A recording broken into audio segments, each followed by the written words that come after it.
আমার প্যানক্রিয়াসে অসংখ্য টিউমার এবং এটা ক্যান্সারের পর্যায়ে চলে যাচ্ছিল। বসতে পারতাম না, দাঁড়াইতে পারতাম না, শুয়ে থাকতাম গরম পানির ব্যাগ বুকে দিয়ে। ডাক্তারে বলে যে এটা অপারেশন ছাড়া আর কোনো গতি নেই। এখন অপারেশন করার একদিন আগে বলে দিয়েছিল এটা বাঁচার কোনো সম্ভাবনা নাই। আমার ব্যথা এখন মোটামুটি ব্যথা মুক্ত আমি এখন।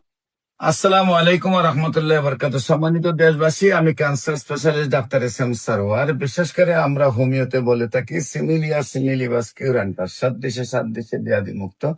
Homeo treatment is the treatment of patient, not the patient but the disease, not the disease but the symptoms.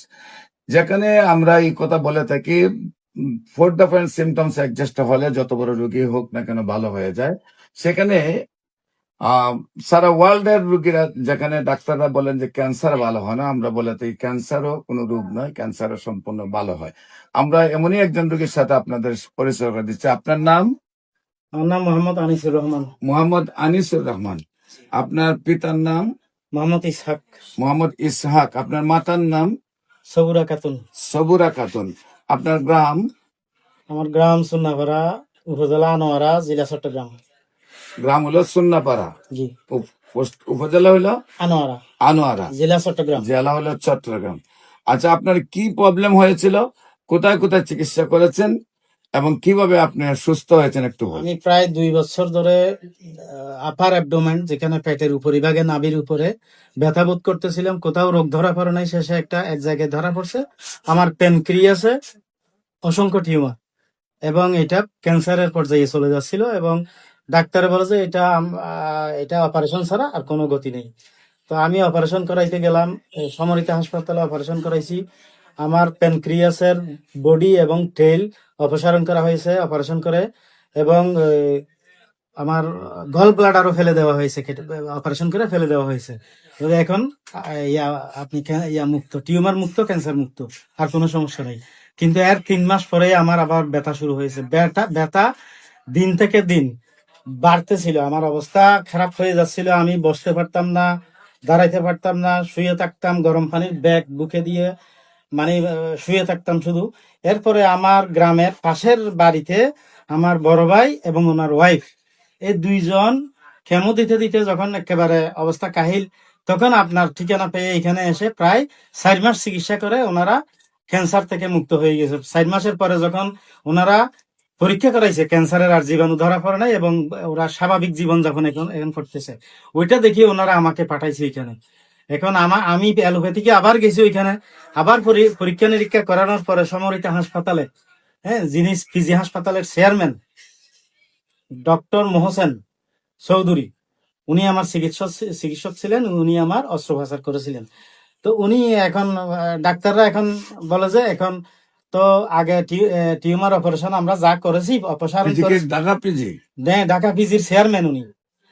এখন বলে যে টিউমারও কিছু থেকে গেছে, এখন অপারেশন আবার করতে হবে। এখন আমার বডি এবং টেইল, প্যানক্রিয়াসের এটা ফেলে দিছে, গল ব্লাডার ফেলে দিছে। এখন আরো আবার অপারেশন করে আর কি ফেলে দিবে আমি তো বুঝতেছি না। এখন আরো ফেলে দিলে তো আমার কিছুই থাকবে না, এখন আমি বাঁচবো কি করে?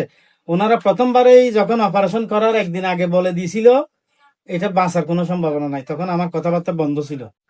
এটা বাঁচার কোনো সম্ভাবনা নাই, এমনকি অপারেশন করেও যে ভালো হবে এটা কোনো গ্যারান্টি নেই, এটা বলে দিয়েছে। তখন আমার পরিবারের পক্ষ থেকে আমরা যখন অনন্য পাই, আমাদের আর করার কিছু ছিল না, তখন বলে যে অপারেশন না করে আমরাও আর কোথায় যাবো, এইভাবে তো মেরে ফেলা যায় না একজনকে।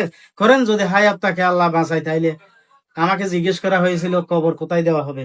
আমি কবরের জায়গাও দেখাই দিয়েছিলাম এবং ওইখানে পরিষ্কার করে ফেলা হয়েছিল আমাকে, মানে একদিন পরে হয়তো কবর দেওয়া হবে। তো এই অবস্থায় যখন 3 মাস পরে আবার আমার ব্যথা শুরু হয়েছে অপারেশনের পরে, আবার পরীক্ষা নিরীক্ষা করার পরে বলে যে আরো টিউমার আছে, কি করতে হবে? আবার অপারেশন করতে হবে।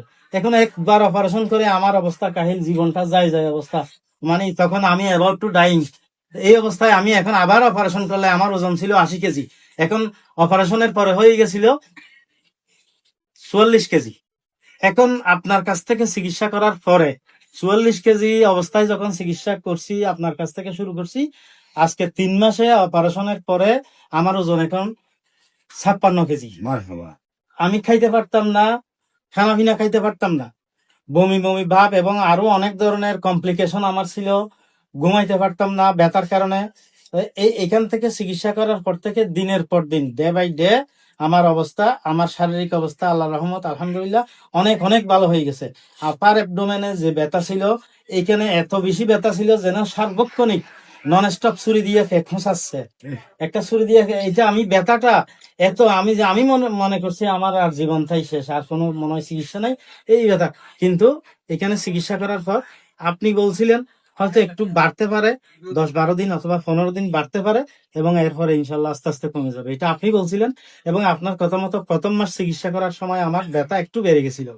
এরপরে আসছি, আসার সাথে সাথে আপনার সামনে আসার আগে পর্যন্ত আমাকে এখানে বাইরে কিছু ওষুধ দিয়ে, আপনার ডাক্তাররাই কিছু ওষুধ দিয়ে আমার ব্যথা যখন বেড়ে যাচ্ছিল, ওষুধ দিয়ে কিছুক্ষণ রাখছে। এরপরে আপনার কাছ থেকে দ্বিতীয় মাস থেকে যখন ওষুধ শুরু করে দিছি, তখন আল্লাহর রহমতে আমার ব্যথাটা কমতেছে।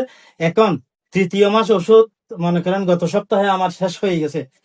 আমার এখন 100 ভাগের মধ্যে 95%, আরো বেশি বলতে গেলে মোর দেন 95%, আমার ব্যথা এখন মোটামুটি ব্যথা মুক্ত। আমি এখন আমি কথা এইভাবে আমি কোনোদিন কথা বলতে পারবো আমি কল্পনাও করিনি।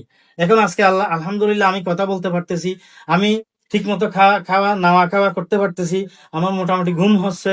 একটা কথা হচ্ছে, আমি যে আমার মনটা আমার ফ্রেশ হয়ে যাচ্ছে দিন দিন, কারণ আমার ভিতরে কষ্ট পাচ্ছি না আমি। তো আমার যে এখন আরো কিছু কমপ্লিকেশন আছে, কিছু শারীরিক অঙ্গ প্রত্যঙ্গ যেহেতু কেটে ফেলে দেওয়া হয়েছে, তাহলে আমি তো এখন আর সম্পূর্ণ মানুষ না, ভিতরে কিছু অসুবিধা আছে। এগুলো আশা করি আমি ইনশাল্লাহ ওষুধ খাইতে খাইতে এখানে চিকিৎসা করতে করতে আশা করি ইনশাল্লাহ ভালো হয়ে যাব। আপনার যে যে অঙ্গগুলো কেটে ফেলে দেওয়া হয়েছে এগুলো আবার পরিপূর্ণ হয়ে যাবে এবং আপনি সম্পূর্ণ সুস্থ হয়ে যাবেন ইনশাল্লাহ আমি আশা করি। সম্মানিত দেশবাসী, বিশেষ করে আপনারা শুনলেন একজন সেই মরণবিধি ক্যান্সার থেকে কিভাবে একেবারে কবর পর্যন্ত ক্ষুধা হয়ে গেল এবং এখন কিভাবে সুন্দরভাবে সুস্থ হয়েছেন। ক্যান্সার শব্দটা শুনলে আমরা একটা আতঙ্কতে পড়ে যাই। আমি বলবো আপনারা ক্যান্সার গবেষক doctor SM. Sarwar YouTube, Facebook, Google, টিকটকে সার্চ করবেন, 5,500-এর ঊর্ধ্বে ক্যান্সার রোগীর সাক্ষাৎকার পাবেন যারা সুস্থ হয়েছেন। আজও আপনাদের নতুন একজন ভাইয়ের সাক্ষাৎকার আমরা নিলাম। আপনারা যারা মনে করেন ক্যান্সার ভালো হয় না, সেই সকল রেজিস্টার্ড ডাক্তারদেরকে আমাদের সাথে কাজ করার জন্য আমরা অনুরোধ জানাই। অবশ্যই আপনাদেরকে সহযোগিতা নিয়ে আমরা সারা বিশ্বকে ক্যান্সার মুক্ত করতে চাই। সবাইকে ধন্যবাদ। বিশেষ করে আমি রোগী দেখি ঢাকাতে জাতীয় মসজিদ বাইতুল মোকাররমের মেইন গেট আল্লাহ লেখা বরাবর বাইতুল ভিউ লিফটের 11, শনি রবি সোম এবং মঙ্গল বুধ বৃহস্পতি Habiganj bus stand popular general হাসপাতালে রোগী দেখি। আপনাদের সবাইকে আমাদের অফিস ভিজিট করার জন্য আমন্ত্রণ জানিয়ে শেষ করছি। সবাইকে ধন্যবাদ। আসসালামু আলাইকুম ওয়া রাহমাতুল্লাহি ওয়া বারাকাতুহু।